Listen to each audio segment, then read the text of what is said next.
Olá, eu sou o professor Charles Assunção e nesse vídeo nós falaremos sobre alguns aspectos do processo real de compressão em compressores alternativos. Focando um pouquinho agora na eficiência volumétrica, que é influenciada pelo efeito daquela resistência da válvula de sucção, vamos definir o que é eficiência volumétrica.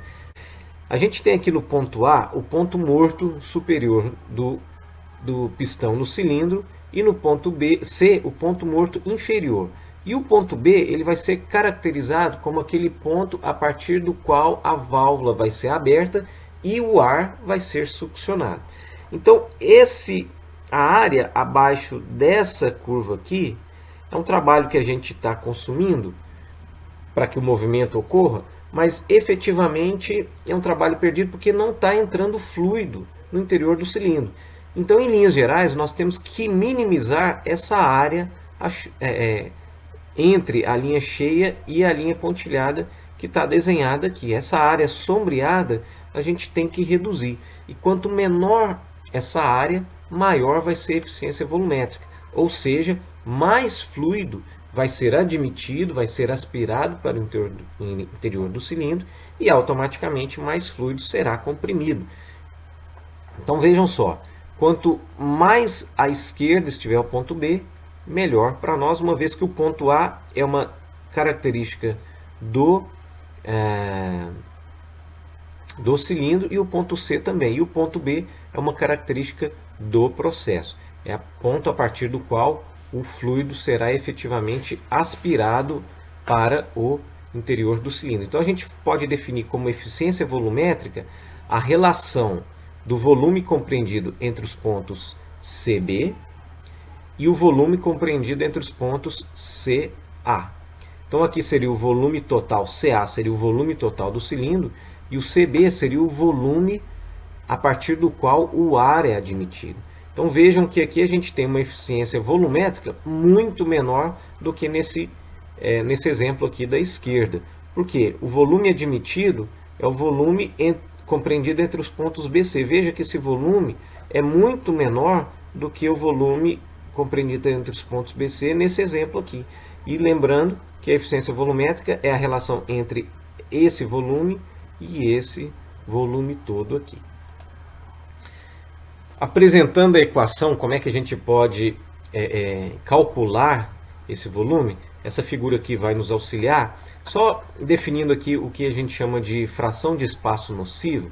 Espaço nocivo é aquele volume morto, aquele volume nocivo, né? O espaço vazio que fica no cilindro quando o pistão está no ponto morto superior. Então é aquele volume A do slide anterior. Então tem uma perda aqui que é inerente, que é construtiva. A gente tem que ter para que não haja um choque ali entre o pistão e o cilindro. Então a gente vai ter um pequeno volume ali que ele vai ser morto ou também chamado de nocivo. E a definição da fração é o volume do espaço nocivo, que é esse espaço aqui, sobre o espaço deslocado, o volume deslocado, que é o V3 menos o VEN aqui de espaço nocivo. Então é como se fosse do slide anterior o volume do ponto A sobre o volume entre os pontos C e A.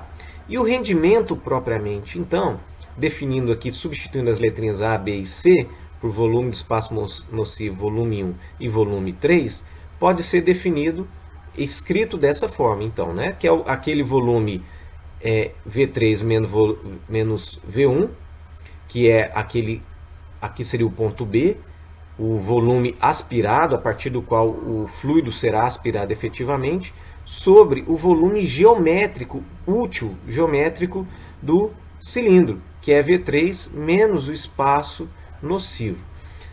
E como muitas vezes é difícil a gente ter essas dimensões do cilindro, a gente pode ter uma estimativa pelas relações termodinâmicas a partir da medição das pressões.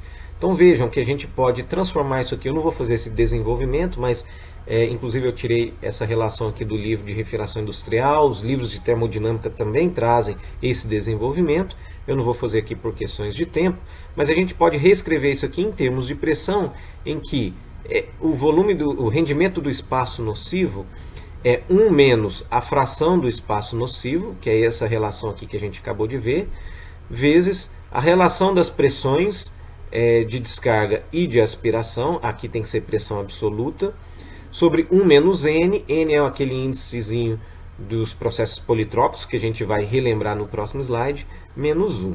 E para finalizar, só para resgatar o conceito daquele letrinha N que apareceu no slide anterior, N é aquele índice da relação termodinâmica PV elevado a N é igual a constante. Então, é aquele índice para processos politrópicos, ele pode assumir diversos valores, e dependendo desse valor, então, a gente vai ter o processo politrópico. Aqui está no diagrama PV, só para relembrar, a gente não vai aprofundar aqui, porque foge um pouquinho do nosso escopo, mas é um assunto que a gente vê quando estuda termodinâmica, a relação dos gases.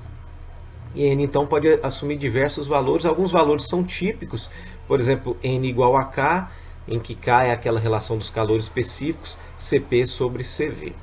Com esse slide, então, eu finalizo essa aula, que teve como propósito falar sobre o processo real de compressão, os limites ali entre a compressão isotérmica e a compressão adiabática, ressaltando que a compressão real vai acontecer entre essas duas curvas, e também falar sobre o rendimento de espaço nocivo, ou rendimento volumétrico, também assim chamado, e a importância desse rendimento no processo de compressão. Eu espero que tenha ficado claro para você. Em caso de dúvidas, não hesite em entrar em contato. Eu espero que você acompanhe os próximos vídeos. Obrigado e até lá!